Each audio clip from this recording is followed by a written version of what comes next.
Hello, welcome back to my channel. আশা করি সবাই খুব ভালো আছো। আমি খুব ভালো আছি। তো আমার চ্যানেলে সবাইকে ওয়েলকাম জানাই। তো চলো আজকে ডিনারে বানাতে চলেছি ডিমের ঝোল।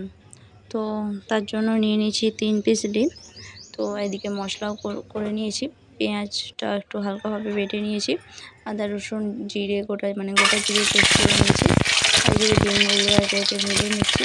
কাশ্মীরি লঙ্কা গুঁড়ো, হলুদ গুঁড়ো দিয়ে আর লবণ দিয়ে দিচ্ছি। দিয়ে ভেজে নিয়ে তুলে রেখে দেবো। তো চলো আমি রান্নাটা কীভাবে করি তোমরাও দেখতে যাবো। আর এইভাবে বানিয়ে খেয়ে এবার বাড়িতে ট্রাই করে দেখতেই পারো। একটু বাটা মশলা, তাও আবার শিলে বাটা মশলা যদি রান্না করে তার স্বাদই আলাদা হয়। তো চলো আমিও বানাতে থাকি আর তোমরাও দেখতে। আর ভিডিওটি ভালো লাগলে অবশ্যই লাইক কমেন্ট শেয়ার করে দিও। আর যারা আমার চ্যানেলে নতুন রয়েছে তারা আমার চ্যানেলটি সাবস্ক্রাইব করে দিয়ে পাশে থাকা বেল আইকনটি ক্লিক করে দিও, যাতে সবার প্রথমে আমার ভিডিও তোমাদের কাছে পৌঁছে যায়। তো চলো ডিমটা ভেজে নিয়েছিলাম, তারপর আলুগুলো দিয়ে দিয়েছি, দিয়ে ভেজে নিচ্ছি।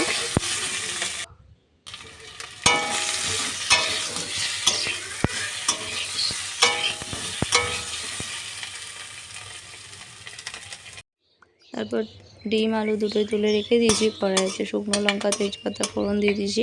সামান্য পরিমাণ চিনি দিয়েছি, 5 ফোড়ন দিয়ে দিয়েছি। তারপর পেঁয়াজের পেস্ট দিয়ে দিচ্ছি। পেঁয়াজটা কিন্তু খুব মিহিভাবে বাটিনি, হালকা শুকনো মরিচা করে নিয়েছি। তো পেঁয়াজটা একটু বেশ ভালোভাবে ভাজা ভাজা করে নেবো। তারপরে এর মধ্যে আদা রসুন আর জিরের পেস্টটা অ্যাড করব। দিয়ে মশলাটা বেশ ভালোভাবে সুন্দর করে কষিয়ে নেবো, যাতে মশলা কাঁচা গন্ধ না থাকে। আর মশলাটা থেকে ভালোভাবে তেল ছেড়ে আসা পর্যন্ত অপেক্ষা করবো। তো চলো দেখতে থাকো।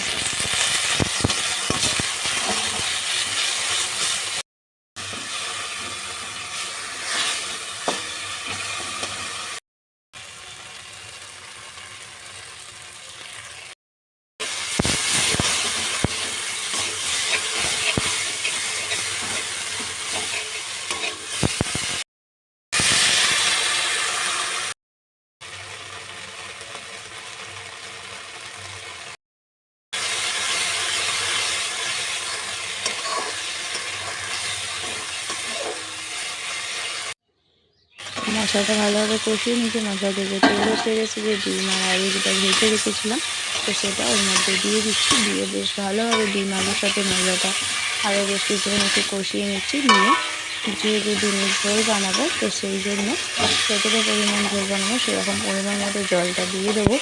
আর লবণের পরিমাণটা বুঝে শুনে দিতে হবে, যেমন পরিমাণ লাগবে সেরকম পরিমাণ বুঝে সেরকম দিতে হবে। তো দেখো জল দিয়ে দিয়েছি, এর বেশি আর দেবো না। এর বেশ কিছুক্ষণ ফুটে আসুক।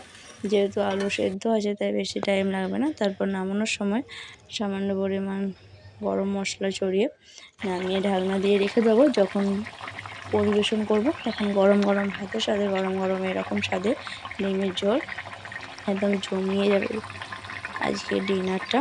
তো চলো আজকের মতো এটুকুই। নেক্সট ভিডিও খুব তাড়াতাড়ি আসছে। আবারও বলছি, আমার ভিডিওটি যদি ভালো লাগে অবশ্যই লাইক কমেন্ট শেয়ার করে দিও।